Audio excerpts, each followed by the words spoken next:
Presented by Paras and Samia. Associate sponsor GS Medical College, Shimboli Sugars, PS Jewelers और IIEM College. भी स्वीकार्य नहीं है। Doctor Vimlesh ma'am, आपसे जानना चाहूंगी, कोरोना के नए स्ट्रेन ने एक बार फिर से कहीं ना कहीं गंभीरता को और ज्यादा बढ़ा दिया है। एक स्ट्रेन N440 है, एक स्ट्रेन N484 है, जो कि जो पुराना स्ट्रेन था कोरोना का, उससे 70% ज्यादा तेजी से फैलता है। ये कितना बड़ा खतरा है और इससे लोगों को बचाव के क्या कुछ कदम उठाने चाहिए? देखिए, ये खतरा है, उससे बड़ा खतरा है, हो सकता है कमिंग टाइम में इससे बड़ा और खतरा है। बेसिक प्रिंसिपल इन सब से बचने का एक ही है, जो मोदी जी का नारा रहा, 2 गज दूरी एंड मास्क जरूरी। तो यदि आप मास्क लगाते हैं, सोशल डिस्टेंसिंग रखते हैं, रिपीटेड हैंड वॉशिंग रखते हैं, तो these are the basic principle, ये बेसिक चीज है। यदि अच्छा डोंट, मतलब मैं ये कहना चाहूंगी, don't focus only on the Covid. ठीक है, कोविड टाइम चल रहा है, but so many other disease जो हम लोग क्या मैक्सिमम प्रॉब्लम है हमारे कंट्री में, वो सारी डिजीज एक हद तक रुक जाएंगे यदि हम ये 3 बेसिक प्रिंसिपल को हम फॉलो करते हैं। तो बहुत सारी बीमारियां हमारे कंट्री से दूर हो जाएंगी, जिसके लिए हम लोग का गवर्नमेंट सेक्टर ऑल्दो बहुत लगा पड़ा है, पर फिर भी हमारा एक लेवल तक फेलियर है। यदि 3 बेसिक चीज वो अपनाता है तो आई थिंक कि बहुत हद तक हम लोग बहुत सारी बीमारियों से दूर हैं, नॉट ओनली द कोविड। बिल्कुल, हर समस्या से निजात पाने के लिए तमाम गाइडलाइंस और प्रिंसिपल बनाए जाते हैं, लेकिन कहीं ना कहीं उनका उतनी सजगता से या फिर उतनी गंभीरता से पालन नहीं हो पाता, और यही वजह है कि मेडिसिन लाई जाती हैं, ट्रीटमेंट्स इंट्रोड्यूस किए गए। डॉक्टर अंकित, आपसे जानना चाहूंगी, इसीलिए टीकाकरण की भी शुरुआत हुई। ऐसे में क्या लगता है, बड़ी वजह यह भी है कि बड़ी तादाद में लोगों ने इससे हिस्सा भी नहीं लिया, और उसकी वजह कहीं ना कहीं अफवाहें या भ्रम रही हैं? नहीं, टीकाकरण में हिस्सा ना लेना, अभी लोगों के मन में थोड़ी सी परेशानी ये है,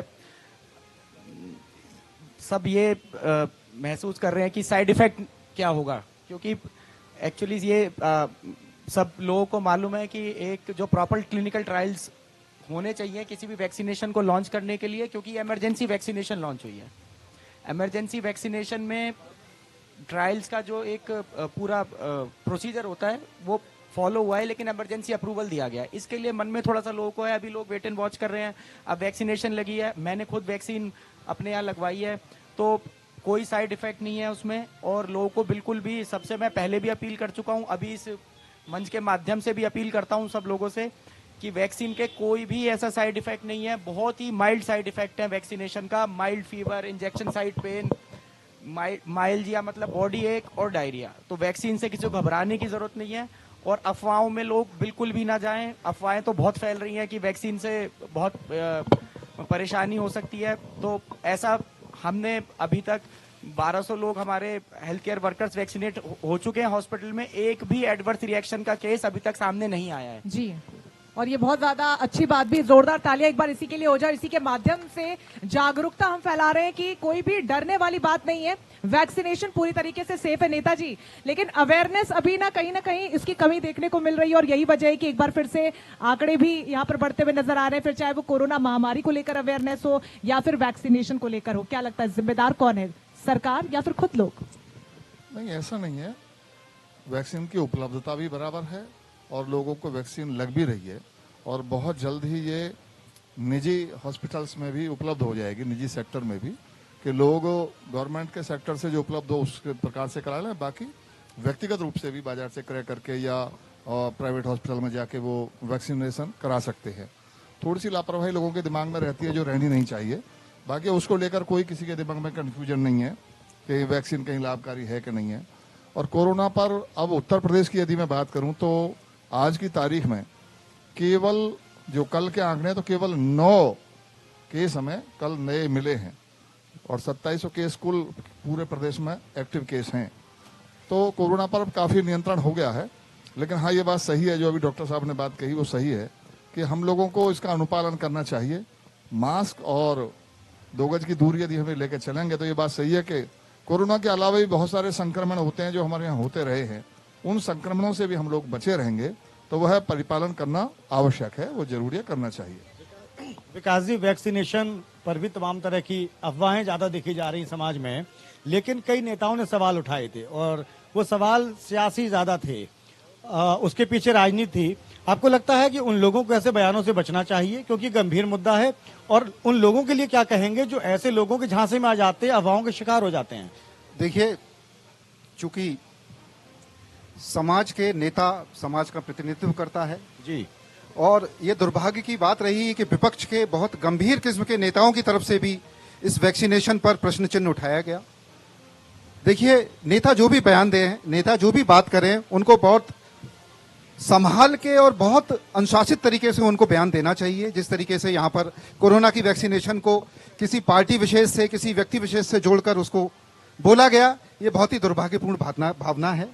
देखिए, कोरोना महामारी सिर्फ किसी जाति, धर्म या किसी क्षेत्र विशेष के लिए नहीं, ये संपूर्ण विश्व जगत की महामारी है जिसमें हम सब लोगों को मिलकर मुकाबला करना है। और इस मुकाबला हम जब तक सामूहिक रूप से एक साथ मिलकर मुकाबला नहीं करेंगे, हम लोग इस महामारी से नहीं जीत पाएंगे। आपने देखा कि एक दोबारा कोरोना की एक वेव और चल पड़ी है।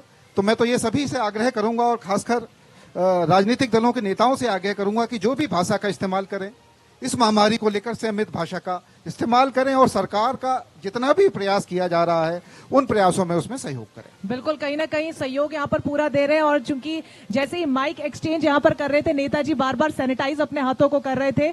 और ये बहुत अच्छी बात है कि एक देश का नेता बहुत ज्यादा जागरूक है तो वहां की जनता भी उन्हीं को फॉलो करती है, और यही वजह है कि उन्हें चुनकर जनप्रतिनिधि के रूप में सामने लेकर आती है। बहुत ज्यादा जरूरी ये है कि कोरोना से बचाव के लिए जो गाइडलाइंस है उनका पालन आप अवश्य करें, और 2 बार की जो वैक्सीन है उसे जरूर लगाएं, क्योंकि डॉक्टर्स को आज के सत्र में शामिल करने का बहुत बड़ा मकसद ये था कि सीधे तौर पर साफ जानकारी आप तक पहुंच सके कि जो वैक्सीन है वो पूरी तरीके से सेफ है। और हाँ, अंत में 2 गज दूरी, मास्क है अभी भी बहुत जरूरी। तो इसी के साथ बिल्कुल रंजना, आप सभी मेहमानों का बहुत ज्यादा शुक्रिया इस सेशन में हिस्सा लेने के लिए। क्योंकि कोरोना बढ़ जरूर रहा है, लेकिन वो कहते हैं कि सहयोग से अगर हम आगे बढ़े तो रफ्तार धीमी ही क्यों ना हो, लेकिन जीत की दहलीज को हम पार जरूर करते हैं। तो एक बार जोरदार तालियां हो जाए हमारे खास मेहमानों के लिए।